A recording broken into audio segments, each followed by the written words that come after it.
Yo, what is going on, everyone? Welcome back to another episode of the Black Diamond Podcast, right? I'm your host, Will White, and shout out to everybody who's here. Shout out to everybody who's watching this pre-recorded. Could be anywhere else in the world right now, but you're here with me tonight, right? And before we get started, you know what we're going to do. We have to do the introductions. So, it's your first time here, subscribe, like the video, share the video, spread the word. It's going to be a great, entertaining episode. And if you haven't caught on my other episodes, view my channel, check out my other content there. I'm sure you'll be pleased if you're into self-improvement, into bettering yourself, getting better every day with the fitness, wealth, and of course, dating and relationships, right? You know, we're here to grow. We're here to better ourselves each and every day, and it never stops. So if you like self-improvement, check out my channel. Check out the other videos that I have on my channel, and leave a like, subscribe, share the video with somebody you know. And let's talk about what we're going to get into today, all right? So this is going to be a pre-Father's Day special, right? Shout out to all the dads. Shout out to all the guys out there putting in the work, all the soon-to-be fathers. And really, I wanted to create this episode because I want to show some appreciation for old men out there, right? So this episode is going to be pretty interesting. We're going to break down some of the current topics right now spreading around. And then we're going to get our thoughts on, are men appreciated right now in today's current society? We're going to get those thoughts and opinions from ladies later on in the show. But right now, you just got me. So we're going to talk about that. You're going to get my thoughts on how men are being appreciated. And of course, we're going to react to some videos and we're going to go from there. So stay tuned. We have more content on the way.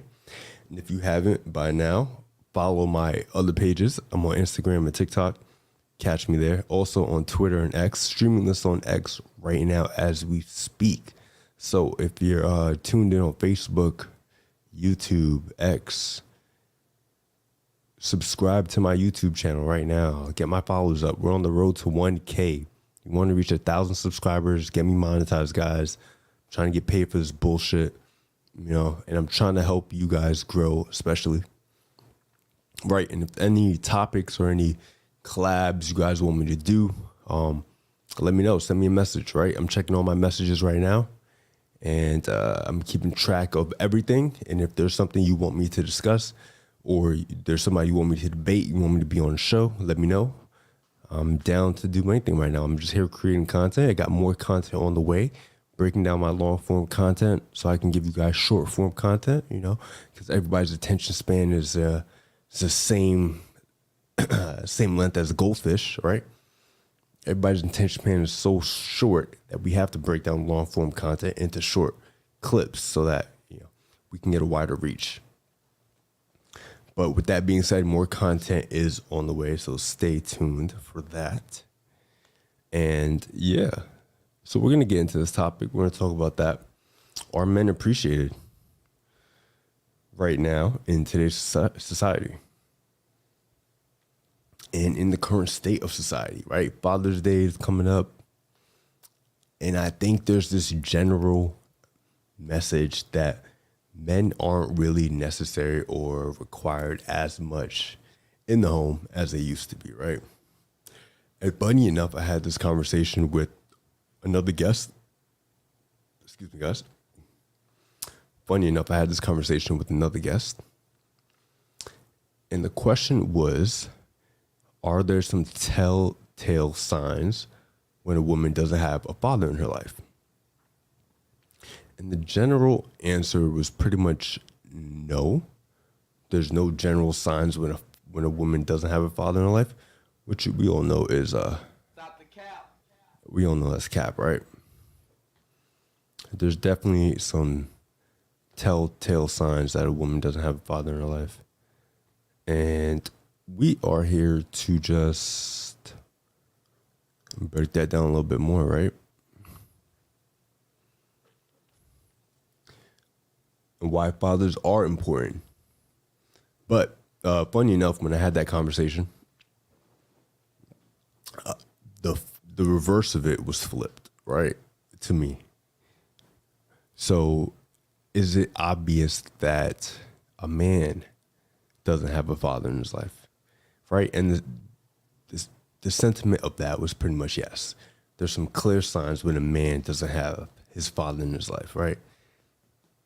And, they're going to say things like, oh, he's probably more feminine, a little bit more sassy, so to speak. All right, but it's just funny to hear how there is no sentiment when you're being asked, is there some clear signs that a woman doesn't have a father in her life? When there clearly are, right? And if we do a quick screen share, let's go to my X page. I'm going to show you guys why fathers are so important.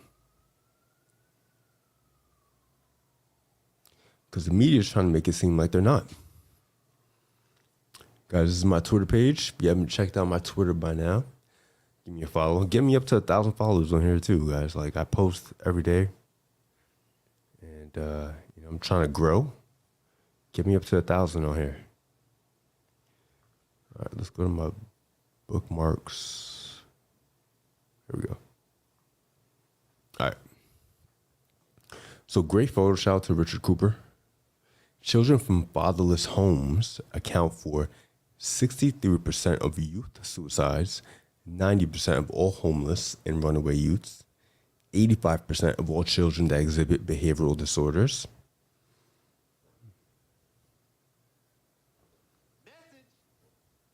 71% of all high school dropouts, 70% of juvenile in-state operated institutions,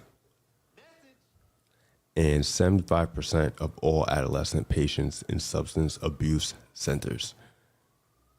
Right? So there's definitely some clear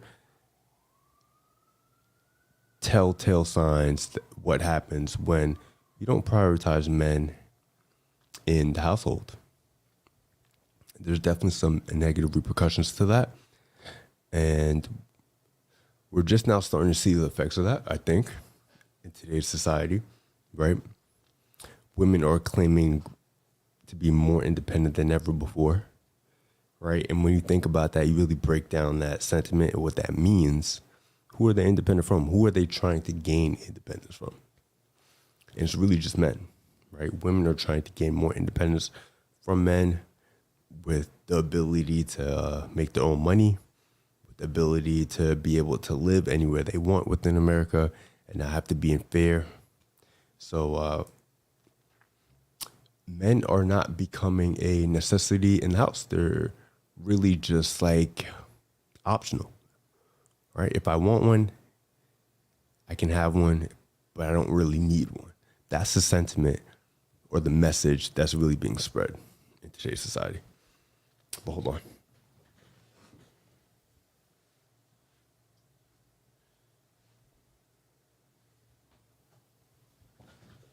All right, that's the message that's being spread, that men aren't really necessary, pretty much just optional in the household. And we're seeing the negative effects of that, right? Of course, they're just saying that fathers keep sons off the streets and out of gangs. And they also keep their daughters off of stripper poles. Well, in this case, or in most cases, in modern day times, it's going to be Instagram and OnlyFans, right? At the rate of women just reverting to OnlyFans is getting kind of wild. And they're seeing how lucrative it could be and a way to just be lazy, in my opinion, just to be lazy and make money by just showing off your body and sacrificing what would be a good man. Because any good man understands that a woman's past matters. And that if she's sexualizing herself for strange men on the internet, what else is she going to be willing to do while in a relationship with her, right? So keep all that in mind, right? We're trying to change the sentiment of why men are necessary in the household now. And, what true value a man brings in the household. It's more than just being a provider and a protector. What does that even mean, right? Typically, when people say men are supposed to be providers, they think of it from only financial sense, but it's much more than that. Men provide in ways of experience, wisdom, passing down what their forefathers taught to them onto their children, right? We're much more than just a dollar sign. And lately, or far too often, a lot of men are just seen as dollar signs. Talk about being a provider, they think that means just paying for the first date, paying for all the dates, paying for all the trips, paying for all the bills, paying for this, paying for that, paying for my nails, paying for my hair, right? But it's so much more than that. Being a provider means providing in all senses. Providing emotionally, mentally, and more importantly, just providing wisdom on how to live a good life, what you need to do, especially young boys. Like young boys growing up without a father in the household, they're missing out on so much experience, so much wisdom that they now have to learn on their own instead of just having that masculine figure in the house.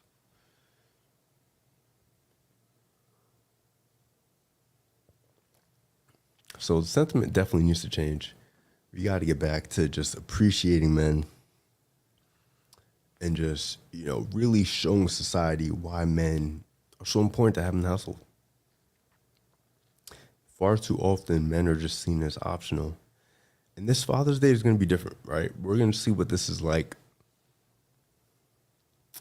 Of course, you're always going to have the mothers who are represented on Father's Day. All the freaking single moms who want to be represented, right?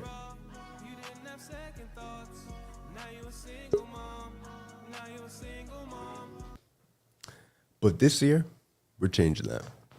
This Father's Day is going to be just about fathers, and we're going to bring back that sentiment of what it means to truly have a man in the household and what value that man truly brings, right? And what value it means to be a provider, a protector, a professor, the 3 Ps I like to say. What all of that means, when you break it down, what does that mean when you have a man in the household? Right? A lot of people flip that and just look at it for the face value, what it means for what the textbook definition is, right? But we don't look at it what it contextually means when you actually have a man in the household. So we're going to break that down today. It's going to be a good episode. We're going to get some thoughts of some ladies on here. We're going to give it a few more minutes before we get started on that. And if you haven't tuned in before, subscribe to the channel, leave a like on the video. All right, we're doing this live. So leave a like on the video. Share this video with somebody who you know wants to see some appreciation for men on Father's Day. And excuse me, guys, if you hear me talking with a little lisp or fumbling some words. I have my liners in right now, so can't speak as well. But we're gonna get through it.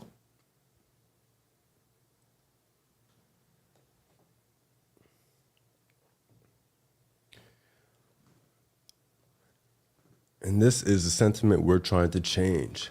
So we got some good questions we're going to ask. We got some good topics that we're going to bring up.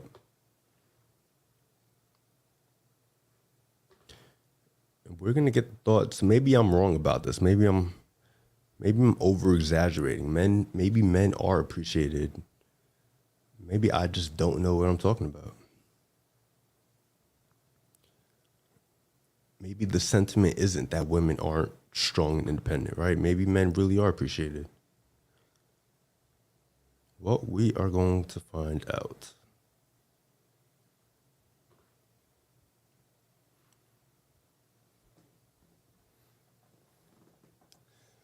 All right, I think we have a guest. We're gonna get this started.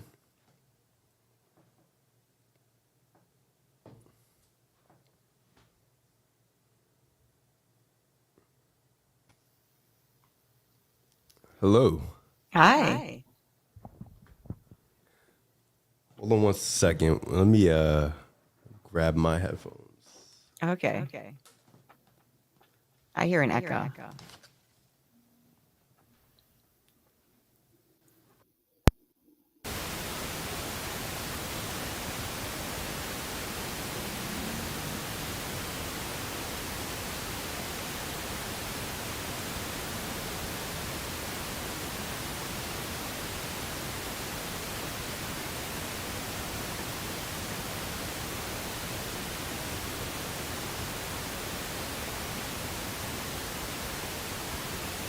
I can't hear you. I can't hear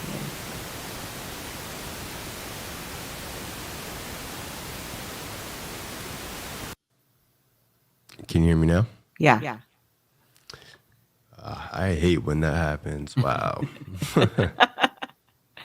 It's tech. I know, right? You try to double check everything, and then one thing switches up last minute. I hear myself. I'm echoing. You don't hear that? I don't hear you echoing. Echoing? Let me see. Let me see. Maybe I'll take myself off headphones. Try that, yeah. Let me see if that helps. But I don't hear echo on your end. Okay. I still hear it. You don't hear it echo? still? No, not really. Hold on, let me A, see B, something. C, D, E, F, G, H. No, I don't hear. You sound pretty good. All right. I can push through it. How about now? Do you hear something now? Actually, Yeah. how many tabs do you have running? Well, that is a good question. I typically have a lot. Let's see. Let me close some of these. And normally I take them down. Close everything before I do a podcast. All right, just two more. And everything else is closed. Okay, do you hear your voice now? You still hear an echo? Yeah. But like I said, I can push through. Well, let's see if we can fix that.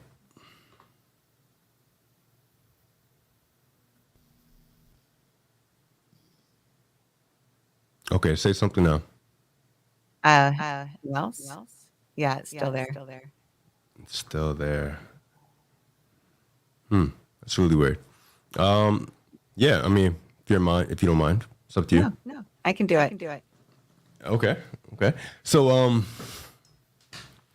yeah, before I went on my whole speech without my mic working, right? I was talking about this being a pre-Father's Day stream. So, the sentiment or the topic we want to discuss is, do women, or society, I should say, need men as much as they did in the past? Well, that's a really big question. I mean, It is. I think men are as needed, but in different ways. Certainly fathers are needed. But men are needed. Well, no, men are needed. I would hate to think of a society without men. And, I have a lot of girlfriends that complain about men in a general way, like all men want is blank or men are just after blank. And I say to them, as the mother of two grown boys and the girlfriend of a man and the daughter of a man, I object. I don't think you can generalize with men or women, but I I think that men are very needed. Okay. Would you so you think men are very needed, right?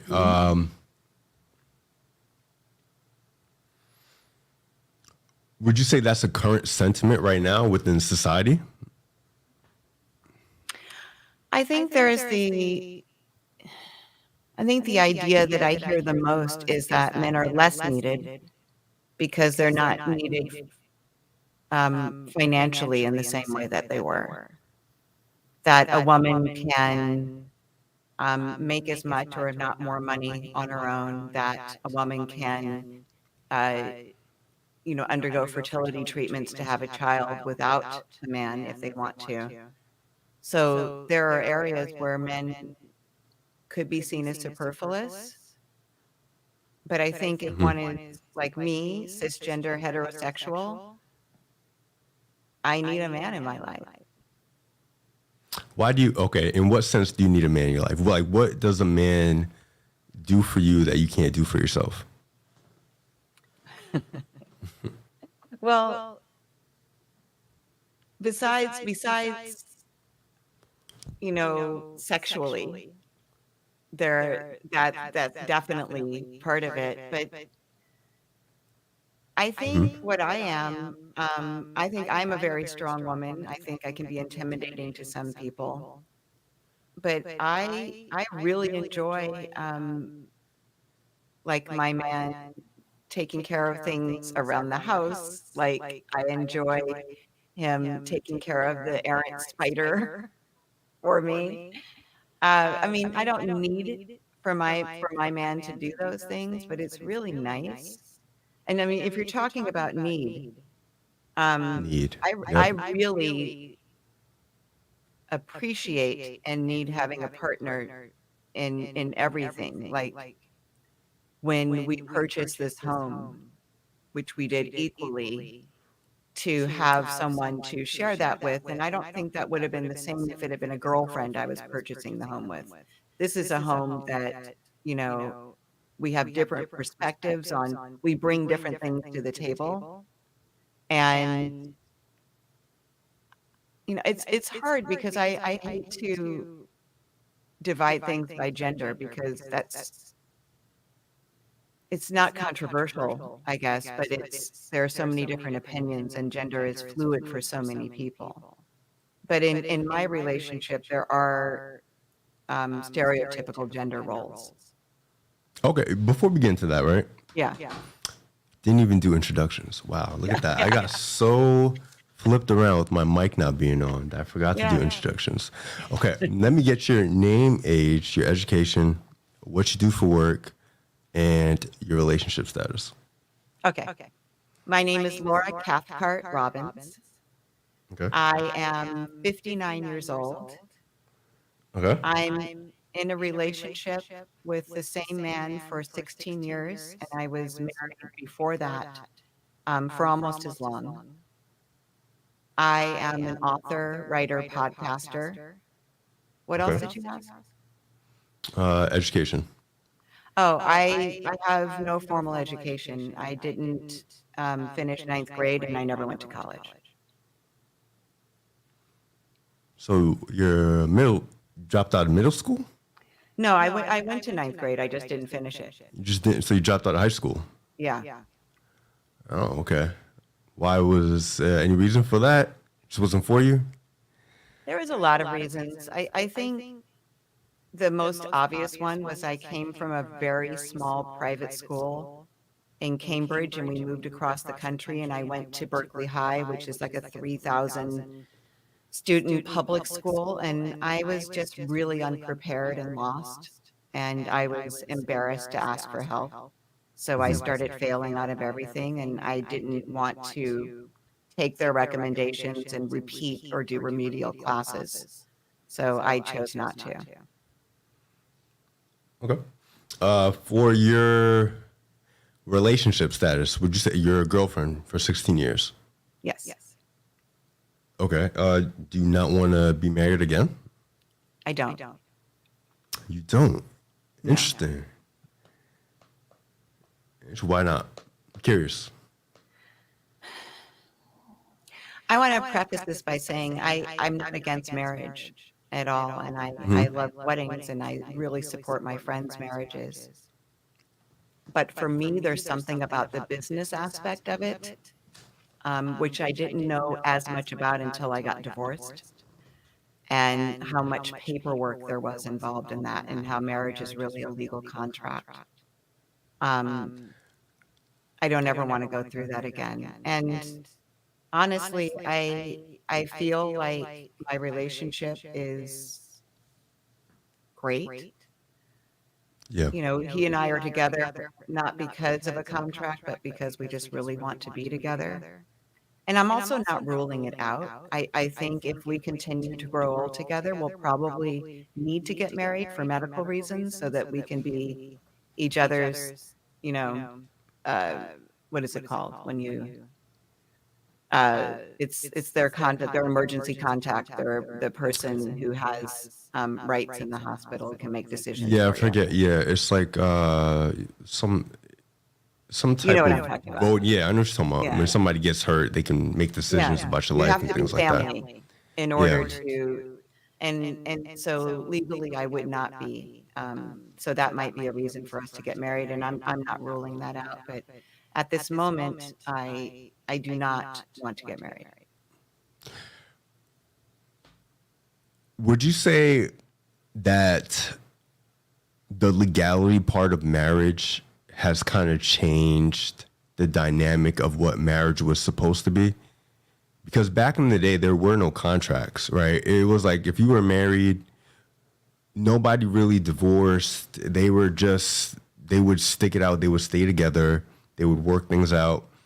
And, it was more of a religious aspect and more of just a spiritual bond. Would you say that component is kind of missing from marriage nowadays? Well, I would say way back in the day, marriage was absolutely a business transaction. It was, that's how dowries came about. You got Right. Yeah. married and you True. got the cow, or you got the house, or you got the money. That was the reason to get married. Marriages were arranged for the purposes of growing dynasties and legacies or joining families. Right. And in a lot of cultures, they still have marriage, and then love marriages are a separate thing. But a marriage is the arrangement, and the arrangement is based on transaction.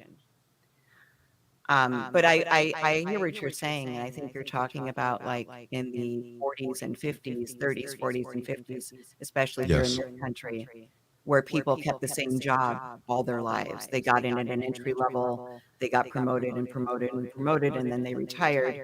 And people also got married very young. They had children with that person, and they never got divorced. It just wasn't part of the culture of that time. I don't know that those people were happier in their marriages, but certainly they stuck it out because that there didn't seem to be another option. Is marriage supposed to be about happiness? I would hope so. I mean, that's why I got married. I wanted to be happy You want to be with this happy? person. Yeah. It wasn't transactional for me when I got married. Do you think it should have been more focused on duty rather than your happiness? Because it's not your partner's job to make you happy at the end of the day. It's your job. Yeah.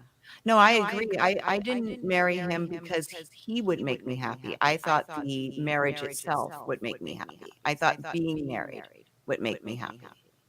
But what If would be the being difference than together, being a long-term girlfriend? Like, what was the difference between being like, you're already a wife? Technically, in my opinion, you're already a wife before you become a wife, right?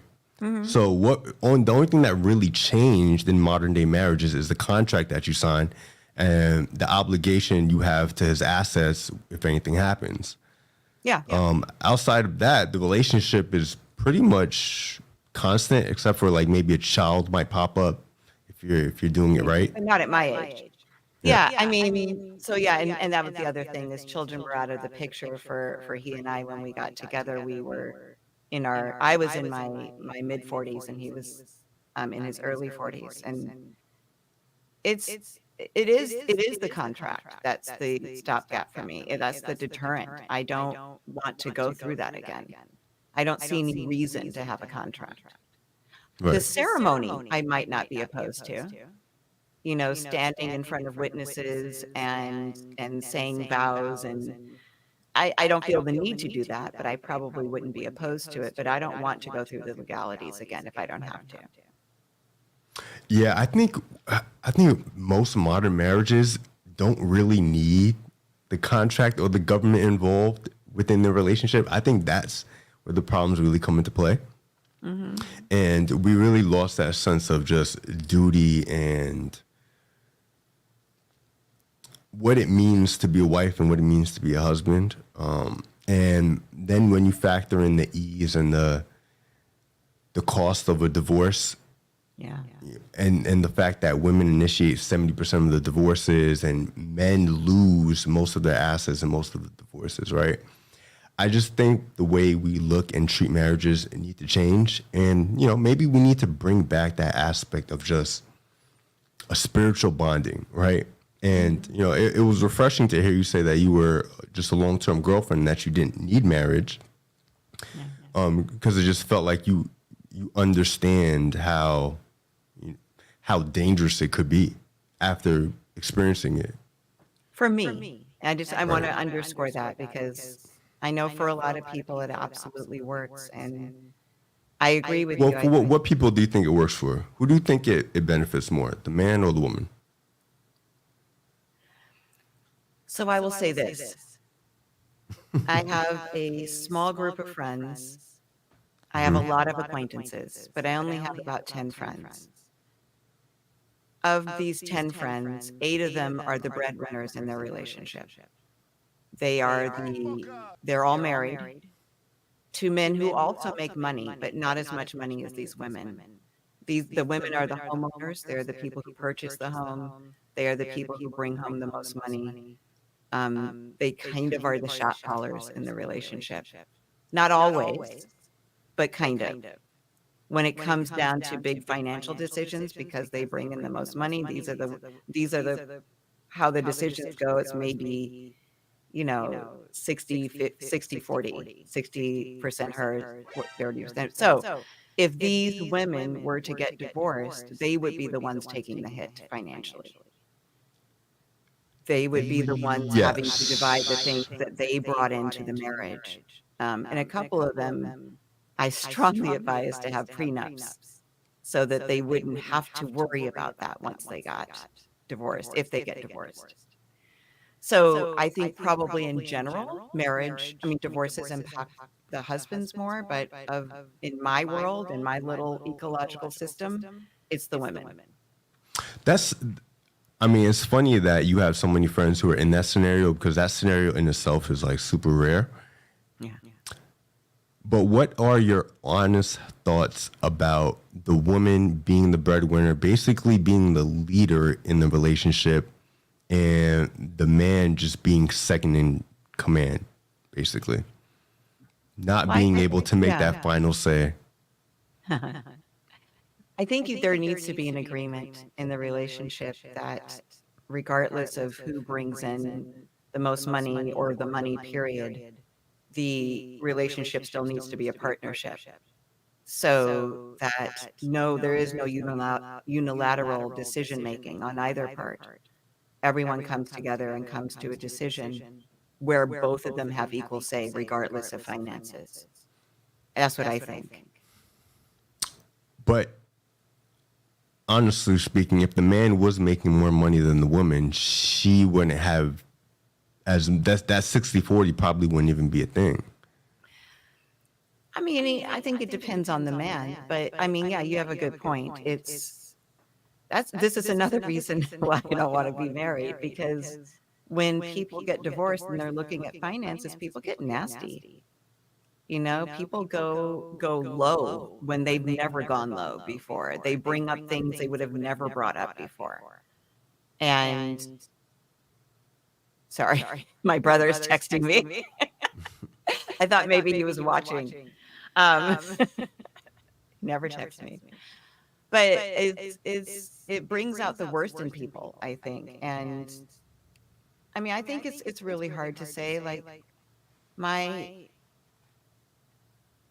in the culture in which I was raised, there are very definitive roles for men and women. And like my dad is a doctor. He's definitely the alpha in the relationships that he's had, the two marriages that he's had. That was my role model growing up, was seeing that. But Mhm. and then the what I was exposed to were men as decision makers and women kind of keeping up different areas of the household, the kids, the household itself. So But gender they roles, basically. gender roles, and those Traditional gender roles. Oh, traditional in the right. culture I was in which I was raised. But So in the um, relationships you're seeing around you now, you're yes, not seeing traditional gender roles. You're seeing more flipped modern day gender roles where it's kind of 50-50, but really not because the woman makes most of the money. yeah, So if if you want to buy that 75-inch flat screen TV for the house, you can't because, you well, you got know, to ask, exactly, you got to ask. And yeah, what man wants to ask to buy a TV, right, right? right, In his yeah. own house. So in my opinion, that just comes back to emasculating men. And you know, you're really just taking that man out of his natural environment where he's supposed to flourish, and then you're by default you're putting the woman in the more masculine role where she doesn't really flourish well. And the sentiment is that women can flourish in a masculine role, but then they tend to just become nagging and, you know, more of a headache for men. And a lot of undesirable traits start to pop up. And to me, I just don't see it being worth it. So let me ask you this: if a woman is on her own and Mhm. she is kind of forced into, if we're going to divide things into traditional gender roles, she's forced into taking on some of the masculine roles because she needs to support herself and make those decisions. Should Well, she then change how she operates when she gets into a relationship with a man? well, that's the thing. Women don't have to be on their own. Every Because, woman, let me tell you, yeah, let me tell you something. okay. Every woman can find a man who is willing to at least pay for 70% of all your bills. Now, will he be the tallest? Probably not. Will he be the most handsome? Probably not. Will he have a lot of undesirable traits that's probably not your type? He probably will. But I can guarantee you that most women, if you're feminine enough, you don't have to work if you capitalized on the man that was willing to do those things for you at a young age But when you that were most means attractive. sacrificing happiness. Well, that's why I go back to, is marriage about happiness? No, it's about duty. Marriage is not about happiness. It's not about your happiness. It's about duty. Having kids isn't about your happiness. It's about duty. Having a I see. husband isn't about your happiness. It's about duty. What about relationships outside of marriage? Friendships? No, no, like mine. It's not about duty. Okay. Why not? It is about happiness. I Why is wouldn't there be no in this aspect of relationship duty? if but I wouldn't be in it if I wasn't happy. That's the whole point. The only reason I'm with him is because I'm happy. That's the only reason why you're with them. Yes. Do you know happiness is fleeting? That means it's going to go away at some point. Maybe. No, it will. Happiness will go away at some point. But Something it else will also take could its come space. back. It can come back, but what Yeah. I'm saying is it's fleeting. Happiness is always fleeting. Happiness is not something that's permanent. It's always in a constant flux. It's always changing. So why are we prioritizing happiness? Or better question is, why should the man that you're with prioritize your happiness? Well, he doesn't need to prioritize my happiness. You know, the thing is that he is who he is how he is, and he lets me be how I am. But we're together. So if you're happy just Yeah. being with him, that's great. I Yeah. feel like that's how it should be. But the day that changes, it doesn't mean you should leave him. It does. It absolutely does. I mean, not the minute it happens, obviously. I would stick it out to see if there's something that we can do about it. But this is the reason I'm not married, because if I'm not happy and it's not working out, then we don't need to be together. Okay, so you've been with him for 16 years. Correct. And the moment you start feeling unhappy, not the moment. You're willing. Not the moment. I mean, obviously in 16 years, I've had some moments where I haven't been happy. But how long of a period of unhappiness would you be willing to take? It's hard to say. A month? I mean, I would say a year. Okay. A year of unhappiness compared to 16 years of being happy. About. And this is wow. Hypothetical. I don't know. But I'm saying when you break it down, you're trading in 1 year of being unhappy for 16 good years of when you were happy. You're really considering that. But you don't think that sometimes things just end? And you mentioned spirituality before. Let me ask you something. If you were to leave your guy now, is the sentiment that you would find something better? Oh, I don't know that I'd be leaving him to find anything better. I'd be just. So then why would you leave him? Because if you would leave him to find something worse? No, but by myself. You would leave him to be by yourself? Are you for real? Maybe. You would give up 16 years of, and this is why I say, like, men are truly not valued as we were back in the day. Like, we're not. We're optional. We're seen as optional. We're not seen as a necessity anymore. You're willing to trade in 16 years of happiness, love, and a relationship for 1 year of being unhappy. To go on the whim that you'll find something worse or be alone. Being alone doesn't scare me at all. I don't mind the idea of being alone. And a year is just hypothetical. I don't know how long it would take. I don't know how, like, it might be a scale. It might be a little unhappy, and then it would be 2 years, and I'd be very unhappy. And the third year, I would just be like, this isn't worth it anymore. I don't know. But I'm not holding on to the relationship if the relationship isn't serving me anymore. And it doesn't mean that I don't love him. So this is why I say, like, we really need to bring back what it means to have a man in the household, right? So break it down for me. What does it mean? I want to break it down for you. Yeah. But I have to get your thoughts on it first, right? Okay. What is your man's purpose in your life? What is he supposed to do? He takes care of me. Okay. He's a provider. Is that it? I mean, yes, but that's not what I mean when I say he takes care of me. He is a provider. Okay.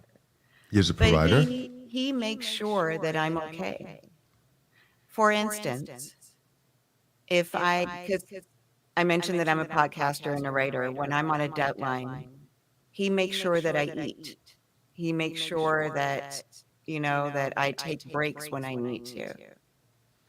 If there's a movie that I want to see, he'll surprise me with tickets to that or a play for that. Like, he pays attention to what I might not be even thinking about doing for myself, and he takes care of me, and he does it. Okay, so he's kind of like a rock in the relationship. Yes, absolutely. That's what he professes to you, right? Yeah, that's him professing his love for you, right? Yes. If there was a fire in the house, and I don't know, do you guys have kids or a dog? We do have a dog. Do you have a dog? Okay, you guys have a dog. All right. We have kids too, but they're grown and out of the house. So.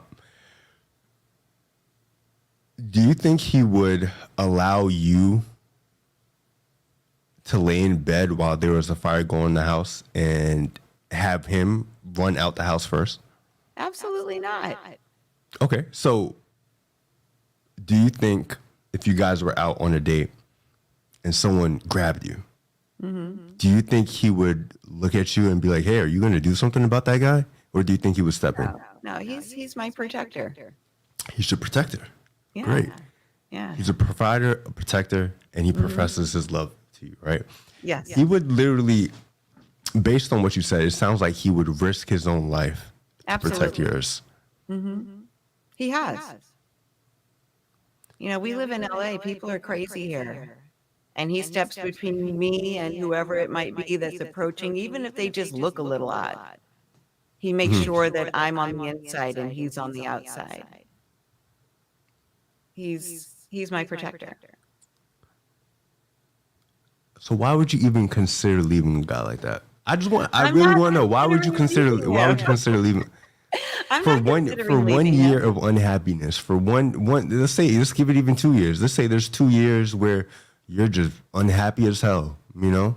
Well, what if he was no longer protecting me? What if he was no longer expressing love? What if he was no longer providing?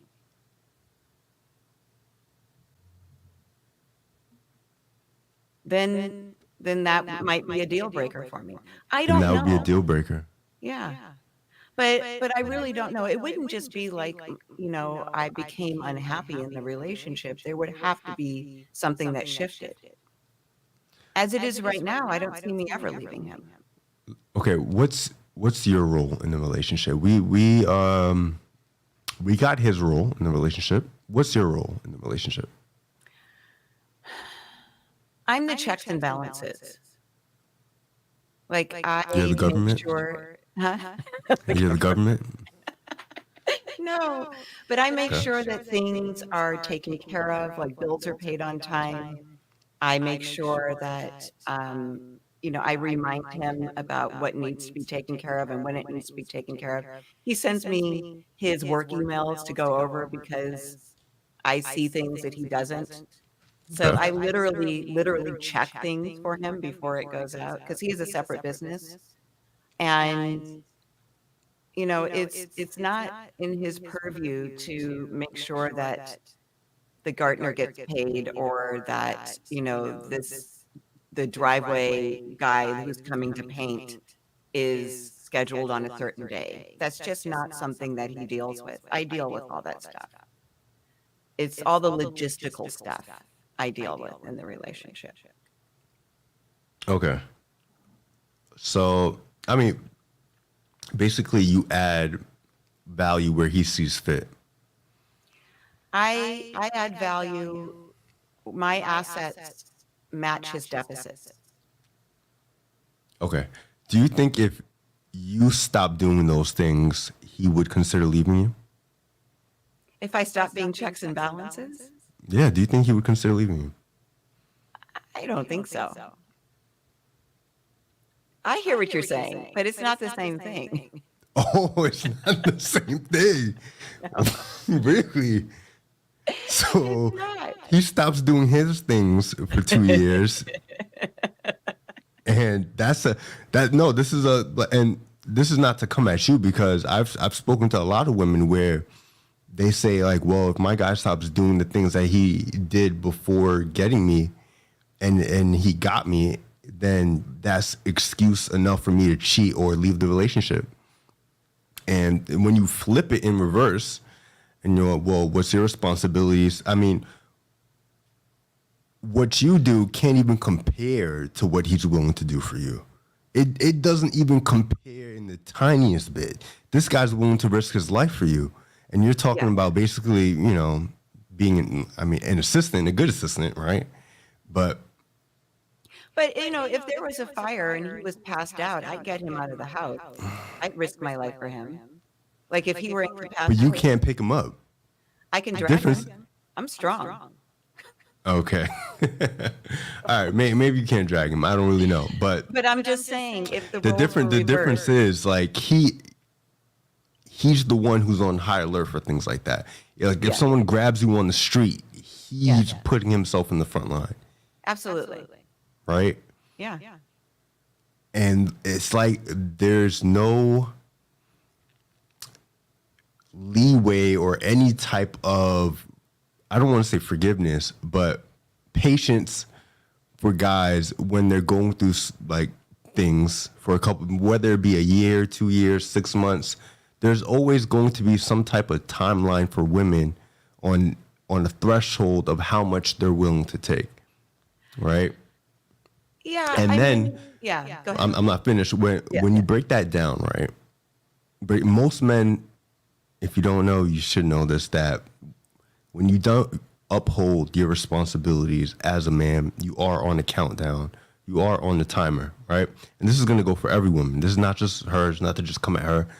You're going to automatically be on a countdown. And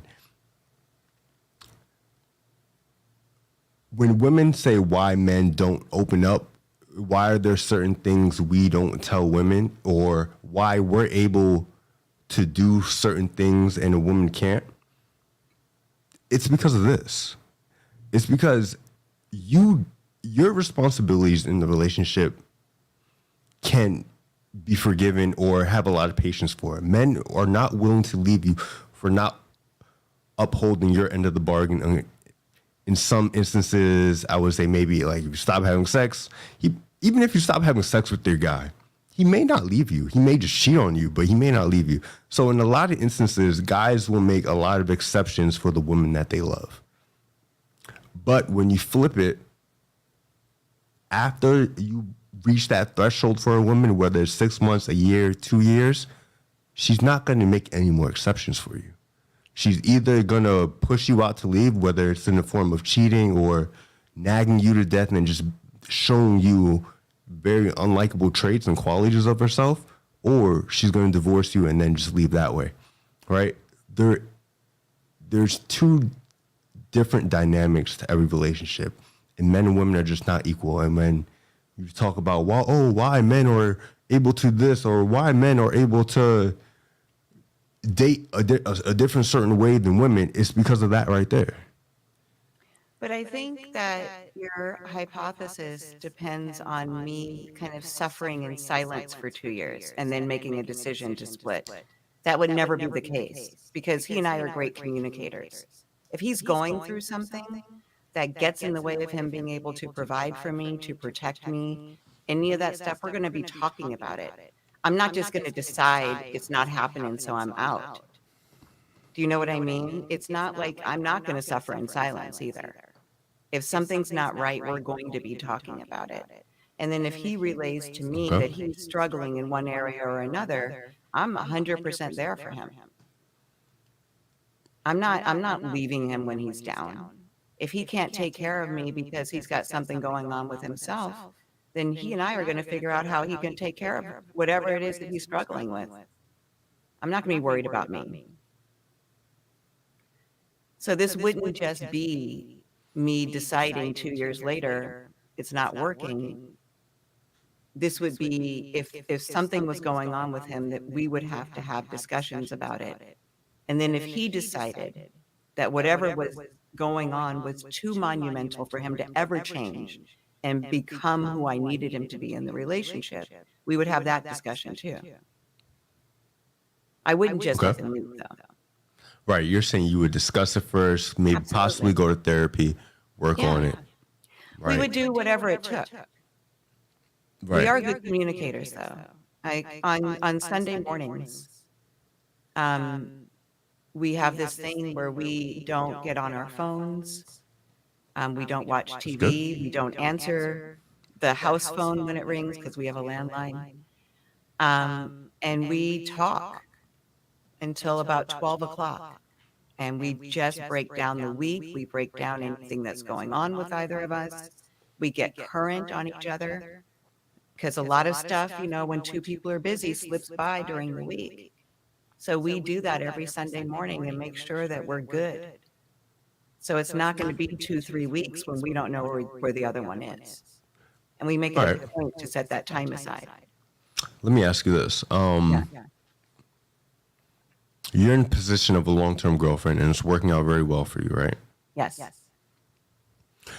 Do you think more women should go down that avenue? I don't know. I don't know that this is for everyone. I think when I was in my 30s and my 20s, I wanted to get married. I wanted to get married and have babies in that order. And I wanted to grow old with the person that I married and had those babies with. And getting married was really important to me. It was not just the wedding, even though that became important, but the marriage itself was important to me. And, my marriage didn't end up working out, but my ex and I stayed really close and we continued to raise our sons together because that's what we needed to do. And that's not what we needed to do, that's what we chose to do. But I think that when people are younger, getting married is the goal, and there's nothing wrong with that being the goal. Okay, I agree with that. I think younger women should have the goal of being married. I talk about them capitalizing on the years that you're most attractive. Right? What? What did I say? Funny. Keep going. Capitalize on the years you're most attractive to find a husband. Yeah. 100% do that. But at some point, your looks do start to decline, and with that, the ability to have children. Yeah. And with the ability to have children declining, your options decline. Yes. I agree. For me personally, I think your choice would actually help a lot of women in possibly their late 30s and early 40s, mid 40s, depending on the current situation. And, but what do you think on that? Do you think like women entering their 40s in their late 30s should kind of start considering maybe just being a long-term girlfriend and give up on that hope of being married because you're just not there yet? You're just not there anymore? I think there is a lot of societal pressure on women to get married, and the older they get, the more pressure they feel. And it becomes less about the relationship and more about the contract. And the ability to show off that ring, which I have, by the way. I have a ring it's a wedding ring, but I just don't wear it on my wedding finger. But he presented that to me at our 10-year anniversary. It's just a symbol of love, not a symbol of marriage per se. But I think that a lot of women, if they were to give up that idea, they might actually find themselves being proposed to eventually because the pressure then is off. I think that when women are looking for marriage in their 40s and late 30s and late 40s, that men feel the pressure of that relationship. So a relationship like the one I have may not be as possible because there is a ticking clock. We started dating, it's been a year, where's the proposal? Like that kind of thing. And if that's not something that they're looking for, then I think that there might be more options for relationships. Well, do you think there is a point in a woman's age where she kind of has to consider to herself that she may not be married? No, you don't think so? I guess there, with plastic surgery and careers and, women in their 40s, some of them look like they're in their early 30s or late 20s, some of them. You can look it, but your womb says otherwise. You're not. You're geriatric pregnancy after the age of 35, and there is a tremendous decline in follicles and egg production and quality after that. And that's really what I mean. So let's say the average woman, doesn't have her eggs stored away, and she reaches she's reaching her 40s now. At what point in society are we not being honest with these women that, men look for fertility in women, especially when they consider something as serious as marriage? Yeah. Right? Why is it so wrong, I should say, to be honest and say, hey, maybe, it wouldn't be the worst thing if you became a long-term girlfriend. I mean, your chances for children are already low. Yeah. Why do you need the ring and the event, the wedding? I think the step between that of women aging out of the ability to have children naturally, to conceive naturally, and deciding that they could be a long-term girlfriend, I think the step in between that is grieving the loss of the possibility of having their own children, and that's different for everybody. I've seen a lot of people do that. Right. I have 2 friends that are doing that right now.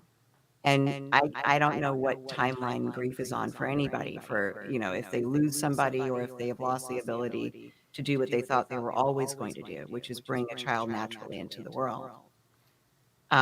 So I think that that step is on just the individual's timeline. I don't think you can say, so now at 35, you should start looking for a long-term relationship because we don't know, you don't know, and I don't know how long they need to grieve the idea that they cannot mother a child. Not mother, but conceive and deliver a child. Yeah.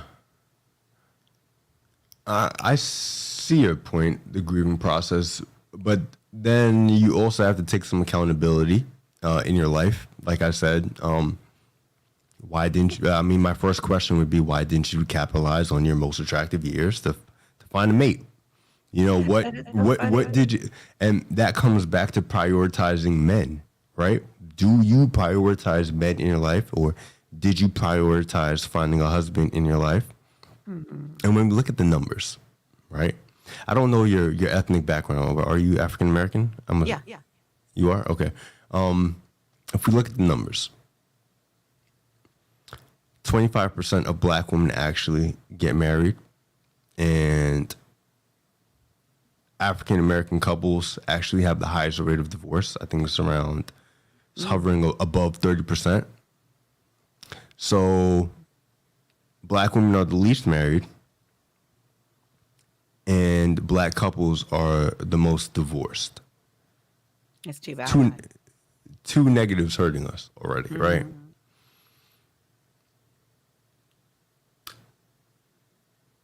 In your opinion, how do we change that narrative? How do we get more black women to stop waiting?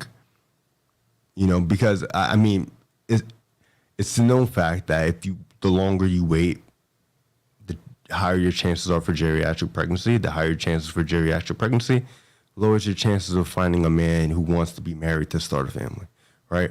How do we kind of change that narrative to tell younger women to capitalize on those more youthful years? I don't know. I think that should we even do that, in your opinion? Should we do that? I mean, I don't know if I have an opinion on that, but I think that the train might have left the station. I think that there has been, it used to be too that far gone. Yeah, I mean, I think couples used to be able to be one-income families and live well, and now, well, here anyway in LA, I don't know how it is in the rest of the country, but I don't know anybody that's a one-income family, unless they're really wealthy. Most of the people I know are two-income families. Mm-hmm. I think that we have the idea that a woman can have a single goal of getting married and having children has gone away. I think now all the women, like I said, that I know have to also put food on the table. And so you want to, be able to do well, for your family, for each other, for yourselves. I just don't think you can ask a woman to, at this point in time in 2024, to kind of backseat her career so that she can be eligible or be an eligible candidate for men who are the few men that are looking to support a woman and a baby without her having a career. Okay, I like that. Let's break that down. Okay. So, I mean, I would never want a woman to, not chase her degree or get her PhD. Right, in hopes of pursuing her career. Of course, you can still pursue your career and find a man at the same time. I mean, our other racial counterparts do it all the time when they're in college. Most of them actually find their partner in college. So it's definitely a possibility if you put your mind to it. They just know how to prioritize men in a different way compared to African American women, unfortunately, right? And I'm not doing this to attack African American women, but just bring light to the situation, and that I think most African men who are dating in the dating market can now see, right? And with that, and with the pursuit of a woman chasing her career, you would think that in the relationship that they would want to do what? That they would want to do both? That they would want to split the bills, right? That when they found a guy that they would want to split the bills, right? It would only make sense because she sacrificed so many years in her career. Not so many years of her youthfulness, I should say, not her career, to chase the career, to get the money, right? You would think that when she settled down with the man, she would be willing to go 50-50 or even a little bit more than 50-50 sometimes. Yes. But that's not the case. It is with my friends. It's not with yours. It's not the case with most relationships. I said your friends' relationships are very rare. I would have to say, very, very rare. My friends are dope. Yeah. They're But in most relationships, especially in the average relationship where you're having the average black man making $55,000 and the average black woman making $45,000, the average black woman, especially if she's attractive enough, will not settle for the average man making $50,000 to go 50-50 with him. If she's attractive enough, she's going to go find the guy who can pay at least 80% or all her bills while she keeps her entire paycheck to herself. and that's wrong. Isn't it? I don't know. Do you think that's wrong? I mean, I think if she's able to and that's what she wants, then why not? I mean, I think there's a lid for every pot. So if she's looking for somebody that's going to pay all the bills and this is what she has to offer and that they're looking for somebody for whom to pay all the bills and they like what she has to offer, then why shouldn't they be together? But do you get what I'm saying? I do. The I think what you're saying the women who are chasing the career Yeah. don't want the guys on their level. Right. Well, and it's the same as men in their 40s not wanting women in their 40s. Yeah, because they're not. Well, that's not women on their level. Because now the guy in his 40s, that's when men hit their financial stride. By the way, that's when they'll make the most money they'll ever make in their entire lifetime. They now have the ability to take care of someone.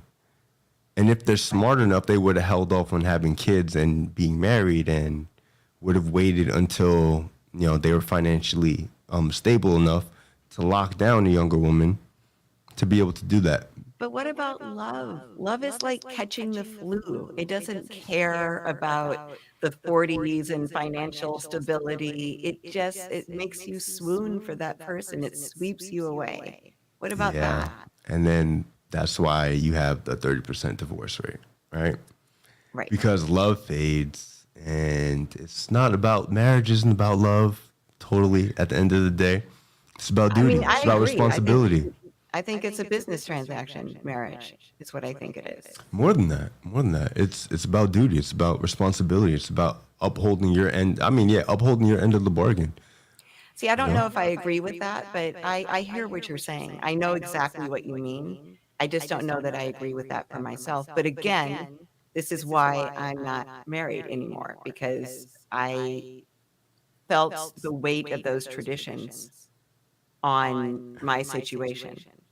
And I think a lot of women, when they reach a certain point in their life, they see the weight of having a man, not just marriage, but just having a man in their life. And how much, after you've been so independent and single all your life, you understand that now you have to take into account this other human being who's so much different than you are. Right. And, that hits them and they're just not ready for it. And that's what it comes, that's why I bring it back to what is the true purpose of having a man in your household? You know, what is he supposed to do? Well, like I said, I don't know what men are supposed to do, but my man takes care of me. And this makes me very happy, which is why I'm with him. Right. I mean, you know what men are supposed to do. You have a good guy in your life. You know what he's supposed to do. But above all, especially when you have kids with a guy, he, in my opinion, is supposed to pass down his experience, his wisdom. There's a saying, men, fathers, or at least a masculine figure in any case in the household, keeps their sons off the streets and out of gangs, and they keep their daughters off the stripper poles, right? Yeah. That's their job at the end of the day. Yeah, Right? I mean, for sure. This is when we went to our younger son's graduation, not my boyfriend, but my husband, because I had my children with him. We like high-fived each other at the last graduation. We're like, no jail, no pregnancies, no, like we did good with these Yeah. kids. And we did. And, you know, my kids needed everything that I gave them, and they needed everything that he gave them. And we gave them different things. You know, there were his love was a little bit more rough and realistic, and you're going to do it this way, and mine was a little bit more cuddly and comforting, and they needed that. They needed me to be their mom, and they needed him to be their dad, and that's what they got. And I think I have really great kids. You know, it's funny. I had a conversation with another woman, and I brought up the question of, is it obvious when a woman doesn't have a father in her life? Right now, I proposed that question to the ladies, and they're like, "No, it's not obvious." And to me, it's very blatantly obvious when a woman doesn't have her father in her life, right? She'll exhibit certain traits most times, or more importantly, just a certain respect for men in her life and for authority from a man in her life, because they're just not used to it, right? Because they didn't have that father figure at home. Yeah. But she flipped the question to me, or statement, and said that, well, it's obvious when a man doesn't have his father in his life. And I was like, yeah, that's obvious too. He'll probably be a little bit more feminine, sassy, so to speak, have a certain disrespect for women in certain cases. So, Or he could, if he has a strong mom who teaches him right, then he can be respectful. He can be, I'm just saying that, you know, if mom someone, can only teach you so much, though.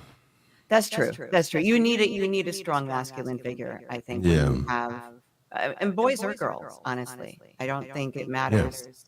But I guess particularly for sons, they need that model for them, because it's one thing to tell people what to do. It's an entirely different thing to see it in action. And Sure. like, this is how we take care of blank. This is how we take care of our wives, our daughters, the women in our community. And to see that in action is how we learn. It's how people learn. And, you know, not to discredit single mothers or whatever, but when you look at the statistics, right, and let me just bring this up because I wasn't able to talk about this before because my mic was off.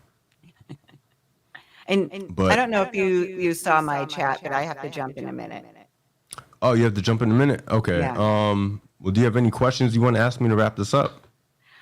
Well, first go through this. Show me this.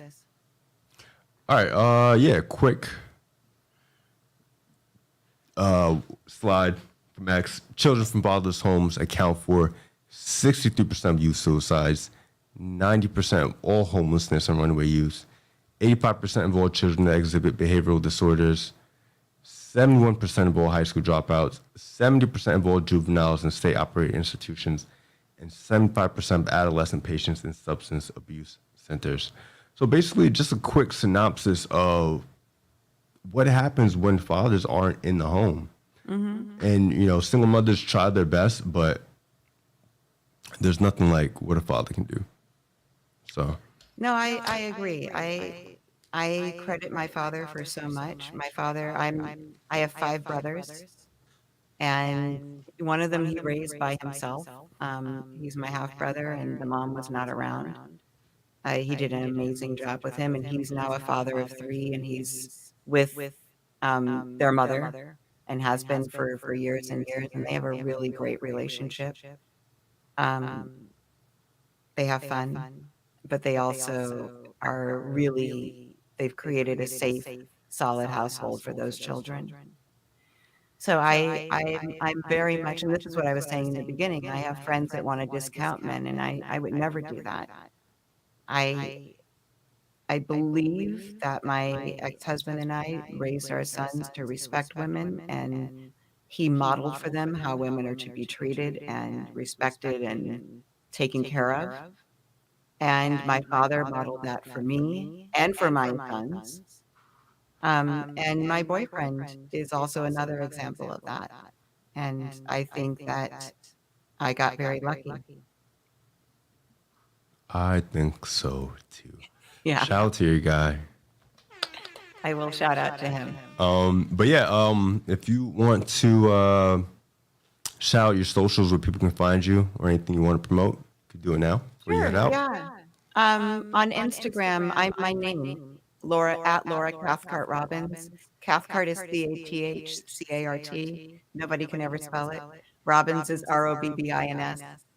And that's really the only social I'm on. My podcast is called The Only One in the Room. And I interview people who feel othered or alone in a room full of people. And those are the stories we tell. Okay, great. Well, thank you for coming to the show. You've been a great guest. Thank you so much. Glad. We'd love to have you on again. Yeah, I'd love that. Just let me know. All right, thank you. I'll be more prepared this time. We can chop it up about, I'll bring some statistics to back up my point of view. Hey, I mean, we didn't have much of a debate because we agreed on a lot, but if there's any points, you know, if there's any points you think you want to debate on, yeah, go ahead. I'm ready. Yeah, I think if we did, I want to go back to that women settling for a man that isn't her ideal. Okay. Okay. Yeah, definitely. We can have that conversation. That was kind of where I think our points of view split, but we can definitely talk about that next time. Yeah, okay. I like that.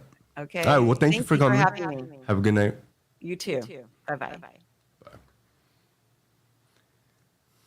All right, guys. Great episode. Thank you guys for coming, checking out the stream. But yeah, great guest. We talked a lot about different points on, you know, why men and women are different in relationships. The dynamics are a little bit different. But also, more importantly, why men and fathers are important to have in the household. So I hope you guys enjoyed the episode. There was a clip I wanted to play, but, you know, it's getting already late. It's getting about that time. And we got plans. So we are going to head out of here. Happy Father's Day to all the fathers, all the soon-to-be fathers. I'm going to edit this video to cut out the beginning. Didn't know my audio was off. Freaking IT issues, man. But shout out to all the fathers. Hope you guys enjoyed the stream. Catch me next time every Friday. We will be back at 7:30. Catch you guys later. Peace.